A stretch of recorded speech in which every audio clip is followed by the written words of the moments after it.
வணக்க மக்களே, welcome to the ஃபென்சர் show. இன்னைக்கு ஷோல நம்ம பார்க்க போறது ஆரியன் அப்படின்ற தமிழ் மூவியோட ரிவ்யூ. இந்த படத்துல விஷ்ணு விஷால் தான் லீட் கேரக்டர் பிளே பண்ணிருக்காரு அண்ட் பிரவீன் அப்படின்றவர் தான் இந்த படத்தை டைரக்ட் பண்ணிருக்காரு. இந்த படம் ஒரு வித்தியாசமான கான்செப்ட்ல அமைக்கப்பட்ட ஒரு சீரியல் கில்லர் மூவி அப்படின்னே சொல்லலாம். பொதுவா சீரியல் கில்லர் படங்கள்லாம் எடுத்துக்கிட்டீங்கன்னு வச்சுக்கோங்களேன், அந்த கில்லர் யாரு அப்படின்ற அந்த உண்மையை மோஸ்டா கடைசியில தானே ரிவீல் பண்ணுவாங்க. இந்த படத்தோட ஸ்டார்டிங்லயே அதை ரிவீல் பண்ணிடுறாங்க. அது மட்டும் இல்லாம அந்த கில்லர் நான் எத்தனை பேரை கொலை பண்ண போறேன், அதுவும் என்னென்ன ஃப்ரீக்வன்சில கொலை பண்ண போறேன் அப்படின்றது முதற்கொண்டு ஸ்டார்டிங்லயே கன்ஃபர்ஸ் பண்றாரு.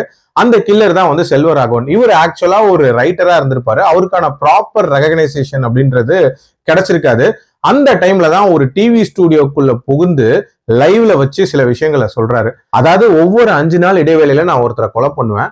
அந்த கொலை பண்றதுக்கு முன்னாடி யாரை கொலை பண்ண போறேன் அப்படின்றத 1 மணி நேரத்துக்கு முன்னாடி அவங்க பேரை சொல்லுவேன் அப்படின்ற மாதிரி சொல்றாரு. அண்ட் சொல்லிட்டு இவர் சுட்டுட்டு செத்து போயிடுறாரு. இவர் தான் செத்து போயிட்டாரு, அப்புறம் எப்படி கொலை பண்ணுவாரு அப்படின்ற ஒரு மிகப்பெரிய கேள்வி உங்களுக்கு எழலாம். அந்த கேள்விக்கான விடையை இந்த படத்துல சொல்லியிருக்காங்க. அண்ட் விஷ்ணு விஷால் இதை எப்படி இன்வெஸ்டிகேட் பண்றாரு, டுவர்ட்ஸ் தி எண்ட் இதை சால்வ் பண்ணாரா அப்படின்ற மாதிரி நிறைய விஷயங்களை சொல்லக்கூடிய ஒரு படம் தான் இந்த படம். இந்த கான்செப்ட் ஒரு பயங்கர யூனிக்கான கான்செப்டா இருக்குல்ல. ஆனா இந்த கான்செப்ட் நான் எங்கேயோ கேட்டிருக்கேனே அப்படின்ற மாதிரி கொஞ்சம் சர்ச் பண்ணி பார்க்கும்போது தான் தெரிஞ்சுது. மேனகா அப்படின்ற ஒரு மலையாள வெப் சீரிஸோட கதையை தான் இவங்க படமா எடுத்திருக்காங்க. பட் இது காப்பியா அப்படின்னு கேட்டீங்கன்னா கண்டிப்பா இல்ல. அந்த மேனகா சீரிஸோட டைரக்டரும் பிரவீன் தான். சோ அவரோட வெப் சீரிஸை மையமா வச்சுதான் இந்த படத்தை எடுத்திருக்காரு. சோ அந்த கான்செப்டுக்கு ஃபர்ஸ்ட் பாராட்டுகள் சொல்லிடலாம்.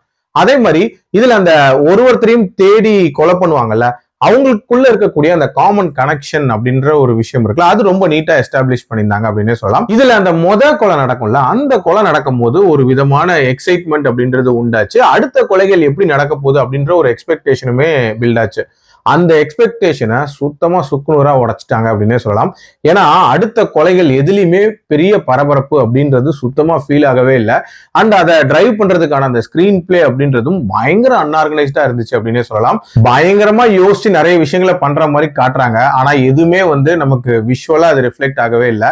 அதுலயும் லாஸ்டா இதெல்லாம் எதுக்காக பண்ணாங்க அப்படின்ற மாதிரியான ஒரு விஷயத்த சொல்லுவாங்கல்ல, அது கிட்டத்தட்ட ஒரு டாக்குமெண்ட்ரி ஃபீல் தான் எனக்கு கொடுத்துச்சு அப்படின்னே சொல்லுவேன். அதே மாதிரி ஆல்ரெடி ஒரு மாதிரி தொய்வா போயிட்டு இருக்கக்கூடிய ஸ்கிரீன் பிளேல லவ் ட்ராக்ன்ற மாதிரி சில விஷயங்களை ஆட் பண்ணிருப்பாங்க. அது இன்னுமே ஸ்கிரீன் பிளேவை தர மட்டத்துக்கு ஸ்லோ ஆக்கிச்சு அப்படின்னே சொல்லலாம். கிளைமேக்ஸ் எல்லாம் ஏதோ புதிரா ஒரு விஷயம் பண்றேன்ற மாதிரி பண்ணியிருந்தாங்க. அதுவுமே எனக்கு அந்த அளவுக்கு ஒர்க் அவுட் ஆகல. ஓவரால் ஐடியாவா சூப்பரான கான்செப்ட், பட் இம்ப்ளிமெண்ட் பண்ண விதம் கண்டிப்பா பெட்டரா இருந்திருக்கலாம். ஒரு ஆவரேஜான த்ரில்லர் தான். என்னோட ரேட்டிங் இந்த படத்துக்கு 2.7 out of 5. அடல் கணக்கெல்லாம் பெருசா இல்ல. பார்க்கலாம். மீண்டும் அடுத்த விமர்சனத்தில் சந்திக்கிறேன். நன்றி, வணக்கம்.